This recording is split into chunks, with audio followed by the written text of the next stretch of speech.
Presentasi KKPI Pelajaran Sejarah Indonesia oleh Mega Restiawati Seputika J2. Proses evolusi alam semesta. Azoikum dalam bahasa Yunani A sama dengan tidak, Zoon sama dengan hewan, yaitu zaman sebelum adanya kehidupan. Pada saat ini, bumi baru terbentuk dengan suhu yang relatif tinggi. Waktunya lebih dari 1 miliar tahun lalu. Paleozoikum yaitu zaman purba tua. Pada masa ini sudah meninggalkan fosil flora dan fauna, berlangsung kira-kira 350 tahun yang lalu. Mesozoikum yaitu zaman purba tengah. Pada masa ini hewan mamalia atau menyusui, hewan amfibi, burung, dan tumbuhan berbunga mulai ada. Lamanya kira-kira 140 tahun.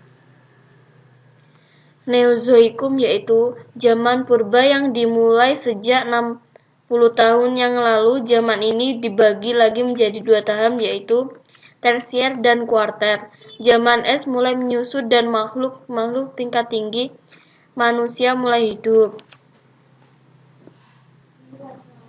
Sejarah di kepulauan di Indonesia terbentuk melalui proses gugusan kepulauan ataupun wilayah maritim seperti yang kita temukan sekarang ini terletak di antara 2 benua dan 2 samudra, antara benua Asia Utara dan Australia di selatan, antara Samudra Hindia dan Samudra Pasifik di belahan timur. Faktor letak ini memainkan peran strategis sejak zaman kuno sampai sekarang. Menurut para ahli bumi, posisi pulau-pulau di kepulauan Indonesia terletak di atas tungku api yang bersumber dari magma dalam perut bumi. Inti perut bumi tersebut berupa lava cair bersuhu dengan tinggi. Makin ke dalam tekanan dengan suhunya semakin tinggi pada suhu material akan melalap, sehingga materi di bagian dalam bumi selalu berbentuk cairan panas. Sebagian besar daratan Sumatera, Kalimantan, dan Jawa Tengah telah tenggelam menjadi laut dangkal sebagai akibat terjadinya proses kenaikan permukaan laut atau transgresi Sulawesi. Pada masa itu sudah mulai terbentuk, sementara Papua sudah mulai bergeser ke utara. Meski masih didominasi oleh cekungan sedimentasi laut dangkal berupa paparan dengan terbentuknya endapan batu gamping. Mengenal manusia purba atau Sangiran. Perjalanan kisah perkembangan manusia di dunia dapat kita lepaskan dari keberadaan bentangan luas, pembukitan tandus, Karanganyar. Lahan itu dikenal dengan nama situs Sangiran di dalam buku Heri Widianto dan Truman Simanjutak.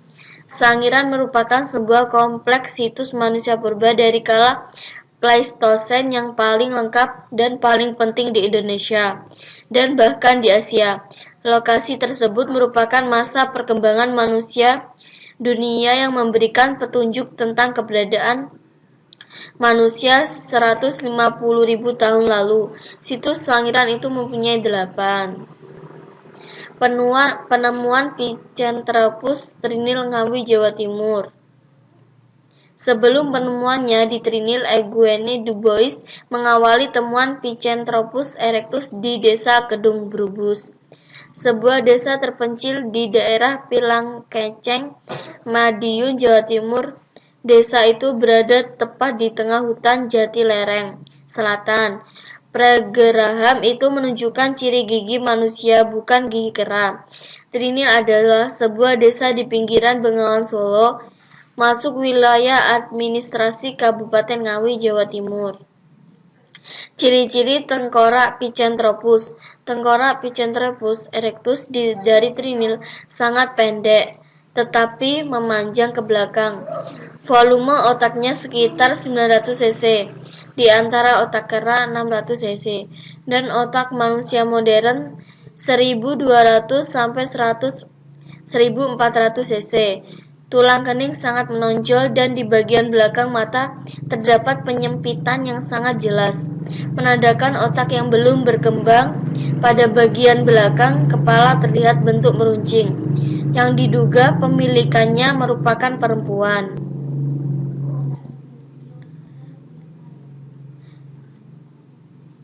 Jenis manusia purba yang pernah hidup di zaman purba, Meganthropus.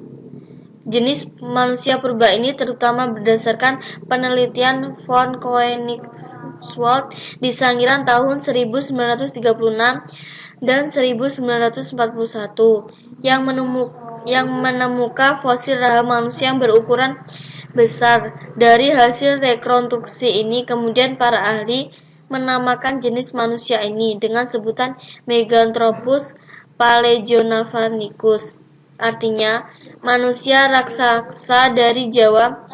Jenis manusia purba ini memiliki ciri rahang yang kuat dan badannya tegap. Makanannya jenis tumbuh-tumbuhan. Jenis Pithecanthropus.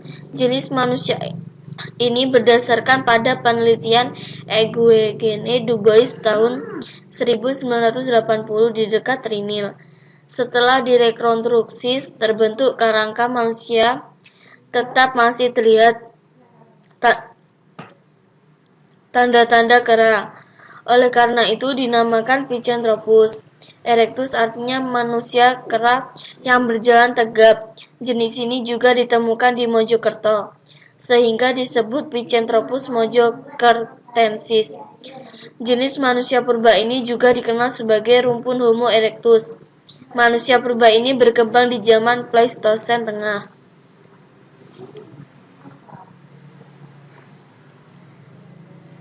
Jenis Homo. Fosil jenis Homo ini pertama diteliti oleh von Richthofen di Wajak. Penelitian dilanjutkan oleh Eugene Dubois bersama kawan-kawan dan menyimpulkan sebagai jenis Homo. Ciri-ciri jenis manusia Homo ini muka lebar, hidung dan mulutnya menonjol, dahi juga masih menonjol, sekalipun tidak semenonjol Pithecanthropus. Bentuk fisiknya tidak jauh berbeda dengan manusia sekarang. Jenis manusia ini sekitar 40.000 sampai 25.000 tahun yang lalu. Tempat-tempat penyebarannya tidak hanya di kepulauan Indonesia. Homo sapiens. Homo sapiens artinya manusia sempurna baik dari segi fisik, volume otak, maupun postur badannya. Secara umum tidak jauh berbeda dengan manusia modern. Kadang-kadang sapiens juga diartikan dengan manusia bijak karena telah lebih maju